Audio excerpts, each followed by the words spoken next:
What's up mga boss?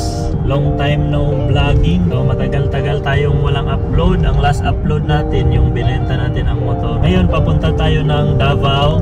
Ito ang kasama ko. Kita ko ba? Yan, ito ang kasama ko. Papunta kami ng Davao. Ito na mga boss, ang sinakyan namin, BYD Shark. Yan, ito na ang pinalit namin sa aming motor na binenta. Sad to say, nabenta na ang ating motor at wala na tayong motor. Pero good news. Pero good news, may sasakyan na tayo. Ito yung BYD Shark na advanced variant. Hindi ito yung top of the line mga boss. Kasi yung top of the line, yun yung premium. 3 weeks pa lang sa amin ito mga boss. So ginagamit namin siya halos every day or every other day. Dahil ginagamit din namin minsan yung Terra. Balak naming gumawa ng review about sa sasakyan na to. Kasi alam naman natin, ang BYD is a Chinese brand, di ba? Yes. Ma'am, no? So far, okay naman mga boss ang ride ng Shark. Para sa akin ha, ewan ko para sa'yo ma'am, okay. Okay man. Usual na pick up na ride siguro, ganito talaga. Sa break-in period pa lang to mga boss, hindi pa nakaabot ng 1,000 ang mileage nito. Nasa ano pa lang, mga 700 or 600 siguro. So, syempre, ang break-in period, according sa mga instruction or sa manual, mostly daw, dapat HEV muna.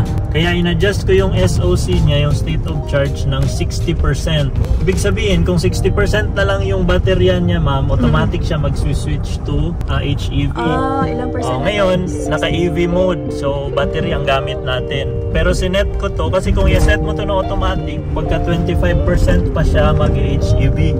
Ibig sabihin, doon pa lang aandar yung makina. Pero dahil sa mga nabasa ko, sa research ko, pag break-in period daw ma'am, dapat as much as possible, ano daw muna, HEV mode. So ayan, kaya i-adjust ko siya sa 60%. Mapapansin nyo dito mga boss, tingnan nyo ma'am. Ang trip natin sa EV, ayan o sa baba. Ang trip natin sa EV mode, 627 km. Ang trip natin sa HEV, 98 pa lang. So halos EV tayo lagi, diba? Oo nga. Kaya in-adjust ko yung SOC niya sa 60% para pagka 60, HEV na siya automatic. Pero okay mga boss ang Shark. Lalo na kung sa city lang, napapansin ko halos every 3 to 4 days bago nagcha-charge. Sa ano yan siya, full EV mode. Hindi ko pa yan na 100% nag-charge. Kasi sa mga research ko pa rin ma'am, sabi mong research hindi daw mabuti ma'am na mag 100% ka lagi mag-charge. Alam mo pag mag-charge ako nito, mga 90% lang, tanggalin ko na 90, ganyan, 85. Tapos maglalas siya ng 3 to 4 days. Kasi ang claimed na EV range nito is 100 km. Nasa inyo kasi mga boss kung gusto nyong magbagas. Kung sa city lang man din, halos wala na. Hindi na magagamit yung makina kung sa city. Pero advice ko kung long distance like Davao, kailangan talaga may backup na gas. And wala pa kasing pasok ang mga kids, mga boss. So kaya kami pumunta ng Davao. Alam kung anong mangyayari. Tingnan na lang natin. Sabay na lang kayo sa atin mga boss kasi tagal-tagal din tayong walang upload.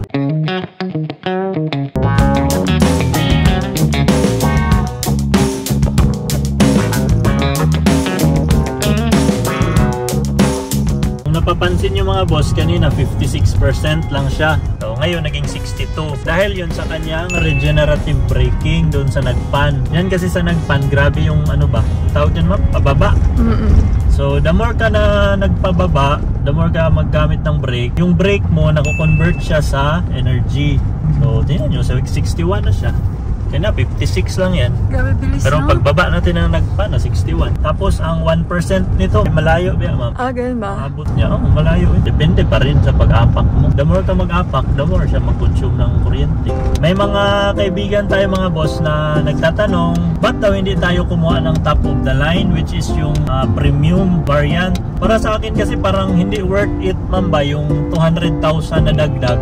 Kasi ang pinagkaiba lang yung heads-up display, tapos heated seat, tapos yung roof rail, tsaka roll bar sa likod. Tapos 200,000 na. Same feature, same battery, same ang makina, same lahat. Control except yun. Heads-up display, upuan, ventilated, roof rail, tapos roll bar.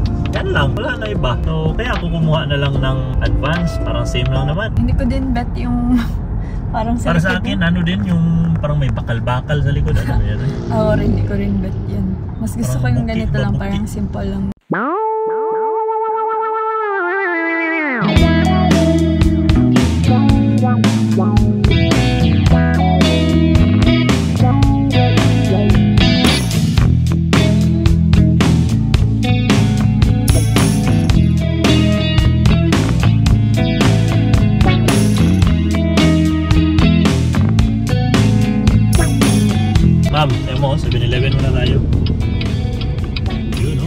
7-Eleven. Hanap ko na ng mainom sa throat. Medyo pigado ang throat eh. Uhaw eh, uhaw. Ano kunin mo, ma'am? Ano ba masarap? Strawberry or lemon? Ito akin, no? O curry. Ito na, strawberry. Ayo. Hi, vlog.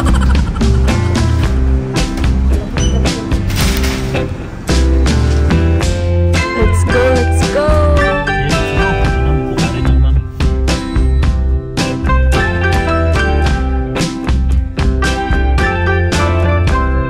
A few moments later.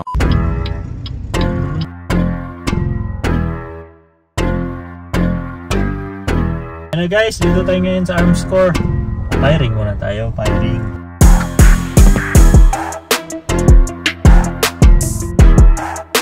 This Armscore, shooting centers, Davao.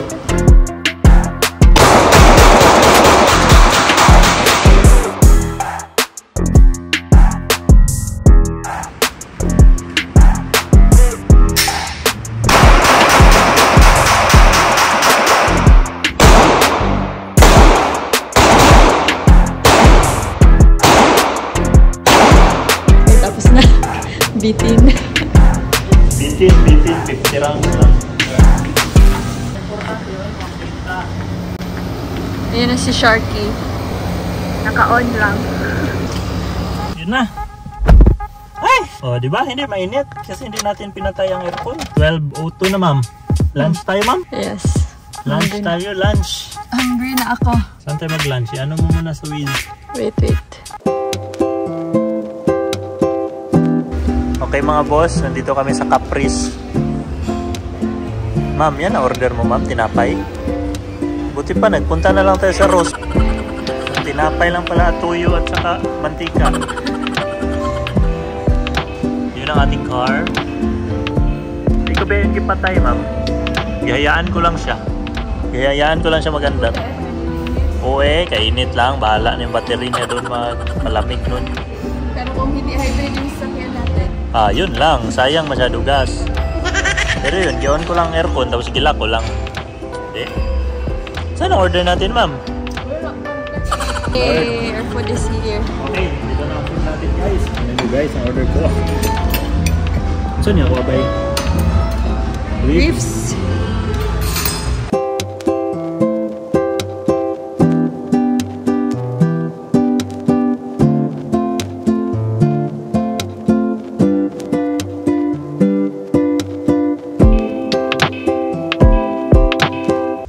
Okay mga boss, dito tayo ngayon sa Abriza. Tingnan natin sa parking nila kung andyan pa yung charger nila. Kasi 22% na lang tayo.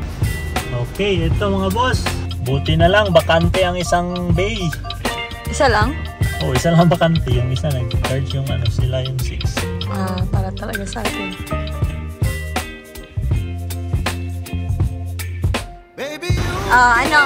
Nag-charge na. Charge na, pero grabe, kahirapan. Pilipinas kasi ito. May bayad pa. Wala nang libre ngayong panahon. While waiting mag-charge, saan tayo, ma'am?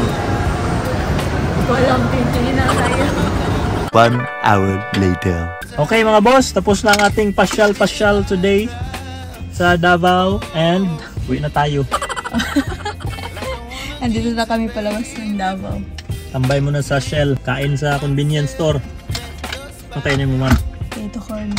So, share ka anong mga nagustuhan mo na features ng sasakyan natin. Alam ko ang favorite mo na ano, yung ma-lock, unlock, ma-on mo siya sa cellphone mo lang. Yep.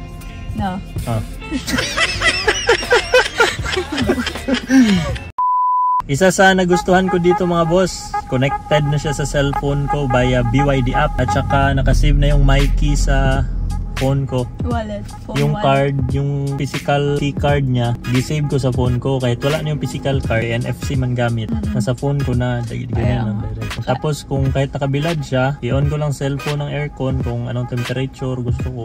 Ay, maganda rin kasi makita mo na kung ilang percent while charging, di ba? Monitor mo na din kahit sa sa bahay ka, kahit nasa kwarto ka lang, tapos nakasaksak sa garahe ang sasakyan, mamonitor mo na sa phone mo kung ilang percent, ilang oras bago siya ma-full. Nasabi ko na ba sa kanila ma'am na noon parang ayaw ko ng Chinese car, Chinese brand. O di ba mga boss, noon ayaw ko talaga ng Chinese brand ba? O hindi ako fan. Hindi sa ayaw ko pero hindi ako fan ma'am. Kasi alam naman natin, di ba, nung unang panahon pa siguro, panahon pa ng lolo natin.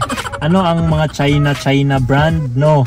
Pero iba na kasi ang panahon ngayon. Siyempre, nag-evolve naman ang world. Lalo na ang China. Ang China halos wala sa mundo na wala sa China. Halos na sa kanila na lahat. Tapos, ang BYD kasi, specialized nila battery. Doon talaga nakilala ang BYD, battery company talaga ang BYD. Tapos unlike sa ibang mga brand, like mga Japanese brand ba, ang BYD ma'am, lahat nagawa nito, mga upuan, mga ilaw. Hindi tulad sa ibang brand, tapos ang mga ilaw, mga Hella, mga Philips, ibang brand. Pero ang BYD talaga lahat. BYD talaga lahat. Alam ko no, nag-research na ako. Siguro nagustuhan mo din yung may camera siya tapos makita yung sa ilalim. Makita ko rin, 360. Diba? Around view monitor pati sa ilalim ng sakyan makita. Kaya nga amazing din. Pero alam mo ang ano ko lang dito ma'am, ang parang nagkulang lang ang BYD ba? Ano? Yung sa ano niya lang, sa off-road capability niya lang, yun lang.